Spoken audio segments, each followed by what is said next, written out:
The mirror's reflection.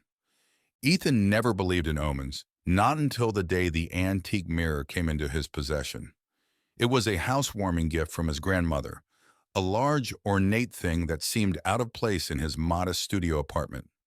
The frame was gilded with intricate carvings of vines and flowers that spiraled around the glass like tendrils of smoke. The glass itself, slightly foggy with age, held a certain allure that Ethan couldn't quite understand. He hung it up across from his bed without much thought, dismissing the chill that ran down his spine when he first looked into it. The first few nights, nothing seemed to miss. Ethan was busy with college assignments and the usual social drama that comes with being 20. However, one night, as he lay in bed scrolling through his phone, he glanced up and caught his reflection in the mirror. His eyes were not his own. Instead, they bore into him with a piercing gaze that was both foreign and terrifyingly familiar. Shaken, Ethan rubbed his eyes and looked again.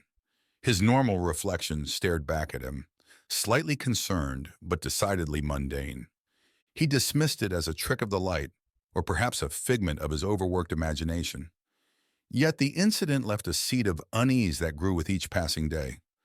As Ethan observed his life play out through the mirror, each morning brushing his teeth, each evening undressing before bed, he started noticing small, inexplicable changes. His movements in the mirror seemed slower, more deliberate, as if his reflection was savoring each moment. One evening, as a storm raged outside, the power flickered and went out. Ethan's apartment was plunged into darkness, illuminated only by the occasional flash of lightning.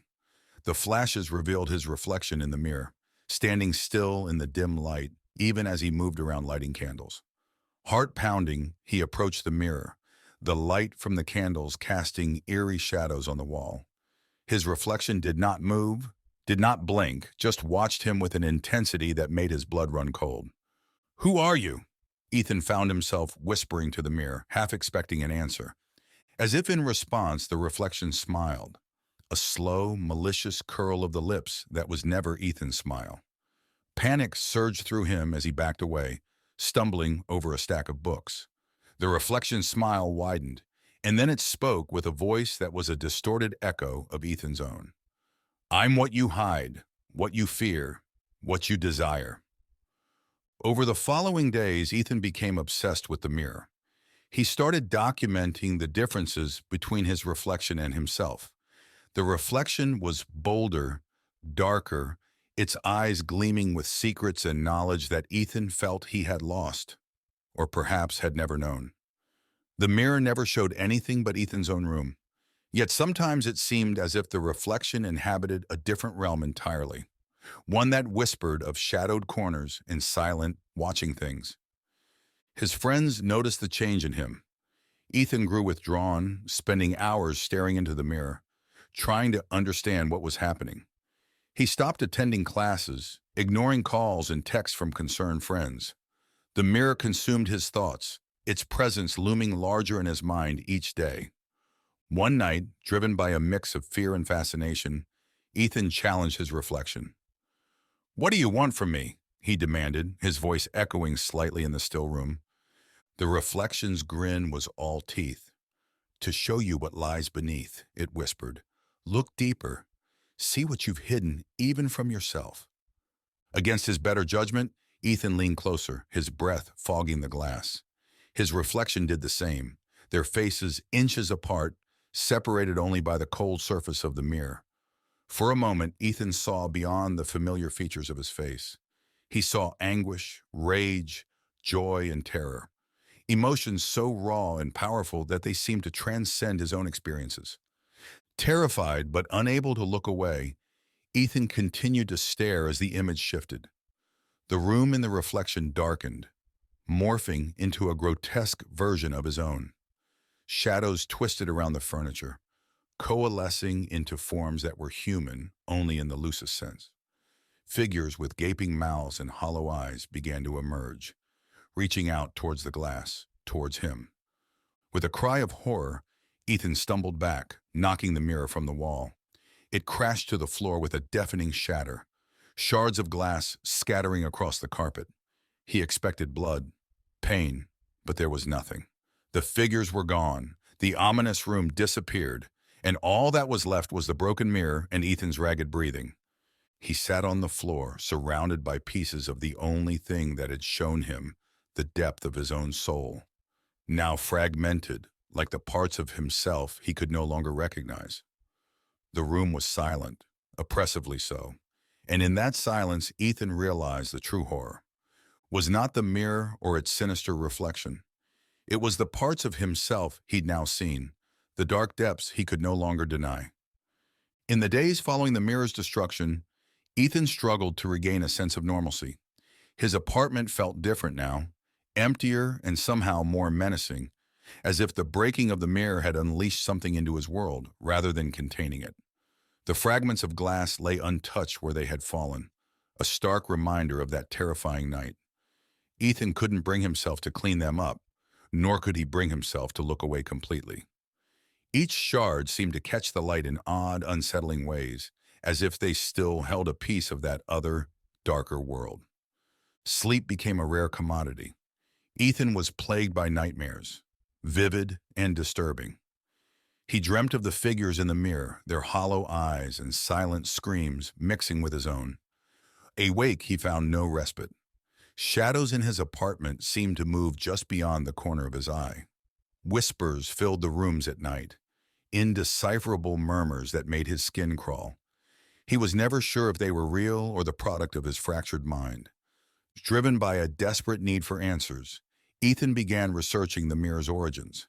He discovered it was once part of an estate sale from a house that had burned down under mysterious circumstances.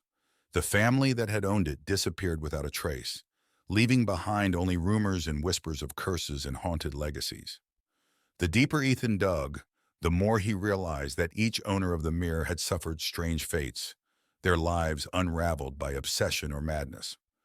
With each story, the weight of his own experience grew heavier. Ethan knew he couldn't endure this alone.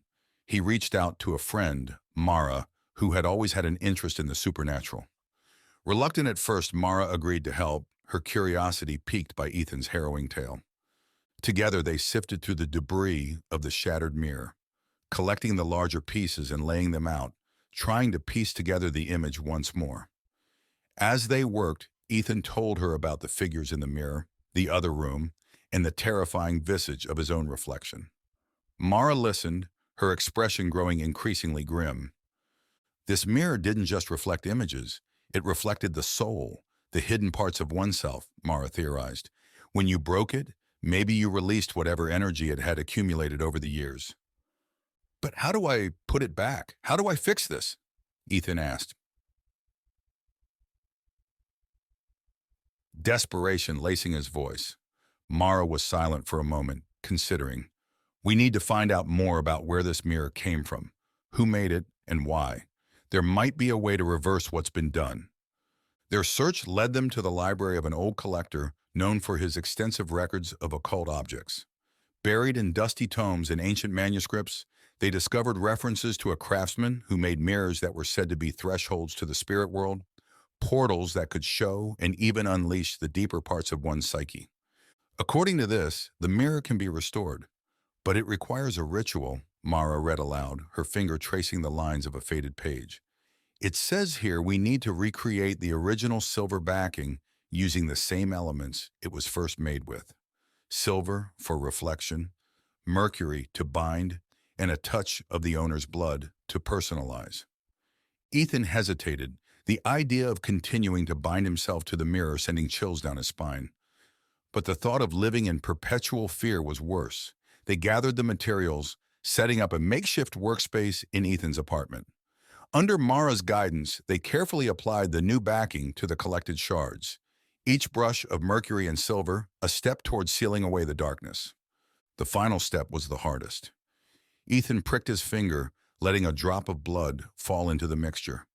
The blood hissed as it hit the surface, the mirror absorbing it instantly. They left the mirror to set, watching it warily as the night deepened around them. When they returned the next morning, the mirror once again hung whole on the wall, its surface clear and seemingly innocent. Ethan approached it slowly, heart pounding in his chest. He looked into the glass, half expecting to see those eerie figures again, but there was only his reflection, pale and wide-eyed, looking back at him. Relief washed over him, followed closely by a profound sorrow. The mirror had been restored, but the memories, the glimpses into his own darker depths, remained. Ethan understood now that some doors, once opened, are never fully closed. The mirror no longer whispered its sinister secrets, but its silence was a constant reminder of the darkness within, a darkness he would always know was there, lurking just beneath the surface of his reflection. Mara placed a hand on his shoulder, her presence a small comfort. "You okay?" she asked. Ethan nodded, not trusting himself to speak. He knew he'd never be the same, that he'd always feel the weight of what he'd seen and known. But for now the horror was contained, and that was enough.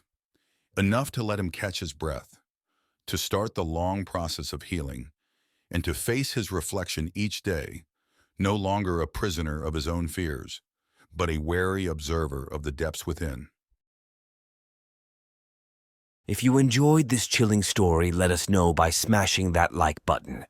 We upload new spine-tingling tales every week, so subscribe to our channel and hit that notification button so you never miss an episode. Let us know your thoughts in the comments.